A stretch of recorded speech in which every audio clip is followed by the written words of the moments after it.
पृथ्वी का प्रारंभिक अवस्था, आग से जीवन के गर्भ तक। कार्डेक सिखाते हैं कि पृथ्वी अपनी प्रारंभिक अवस्था में एक चमकदार और तरल शरीर थी जो सूर्य या पूरे ग्रह प्रणाली के सामान्य कॉस्मिक द्रव्यमान से अलग थी। अपनी शुरुआत में ऐसा कुछ भी नहीं था जो जीवन या आज हम जो परिदृश्य जानते हैं उससे मिलते जुलते हो। यह एक बनते हुए विश्व था जहां रासायनिक तत्व भौतिक शक्तियों के नियंत्रण में मिलते जुलते थे। भविष्य की मानवता की मिट्टी तैयार कर रहे थे। धीरे धीरे ठंडक के साथ सतह ने कठोर होना शुरू कर दिया। प्रथम खनिज क्रस्ट का निर्माण हुआ जबकि भारी भाप ग्रह को ढक रही थी, एक मोटी और विषैली वायुमंडल बनाते हुए।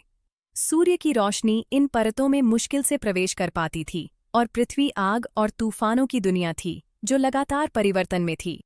लेकिन इस प्रतीत होने वाले अराजकता में एक दिव्य सद्भाव का नियम कार्य कर रहा था जो धीरे धीरे ग्रह को जीवन के उद्भव के लिए आवश्यक स्थिरता की ओर ले जा रहा था।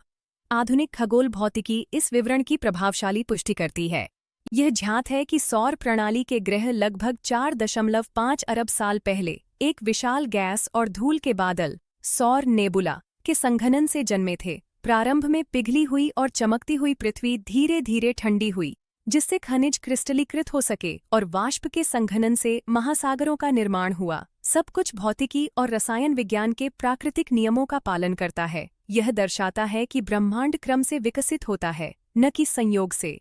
कार्डेक ने देखा कि यह प्रक्रिया केवल भौतिक नहीं थी बल्कि आध्यात्मिक भी थी। ग्रह के निर्माण के दौरान बुद्धिमान शक्तियां पदार्थ के संगठन की निगरानी कर रही थीं। सामूहिक ब्रह्मांडीय तरल, दिव्य विचार का वाहक सभी तत्वों में प्रवेश कर रहा था जिससे पृथ्वी के भूवैज्ञानिक और रासायनिक विकास को दिशा और उद्देश्य मिल रहा था। सामान्य बुद्धिमत्ता द्वारा निर्देशित पदार्थ जीवन को ग्रहण करने के लिए तैयार हो रहा था। समकालीन भूभौतिकी इस ही प्रक्रिया का उल्लेखनीय वैज्ञानिक सटीकता के साथ वर्णन करती है।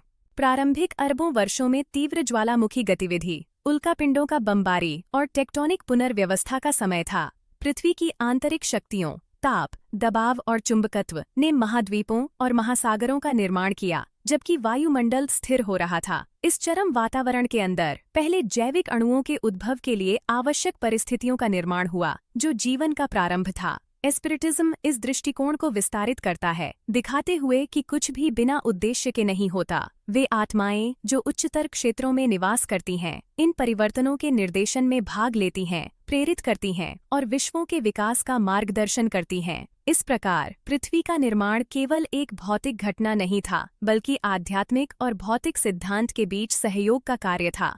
ईश्वर अपने नियमों के माध्यम से कार्य करता है और नियम उसकी स्थायी इच्छा की अभिव्यक्ति है।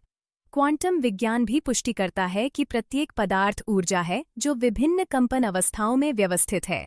कार्डेक जो कॉस्मिक फ्लूइड कहता था वह आधुनिक भाषा में ऊर्जा के एकीकृत क्षेत्र के समान है जहां से परमाणुओं का निर्माण करने वाले कण उत्पन्न होते हैं।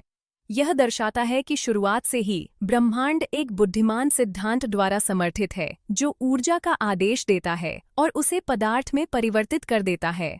कार्डेक निष्कर्ष निकालते हैं कि भले ही पृथ्वी ने महाविनाश और उथल-पुथल का सामना किया हो, सब प्रगति की दिशा में चलता रहा। उज्ज्वल पदार्थ से मिट्टी का जन्म हुआ, अराजकता से व्यवस्था और कच्ची ताकत से सद्भाव। पृथ्वी जो कभी आग और अंधकार थी, जीवन, बुद्धिमत्ता और आशा का गर्भस्थ था। यदि इस विचार ने आपके दृष्टिकोण को हमारे विश्व की उत्पत्तियों के बारे में विस्तारित किया है तो इसे साझा करें, क्योंकि पृथ्वी की प्रारंभिक स्थिति को समझना यह महसूस करना है कि सृष्टि की आग में भी भगवान ने जीवन के अनंत नियम लिखे थे।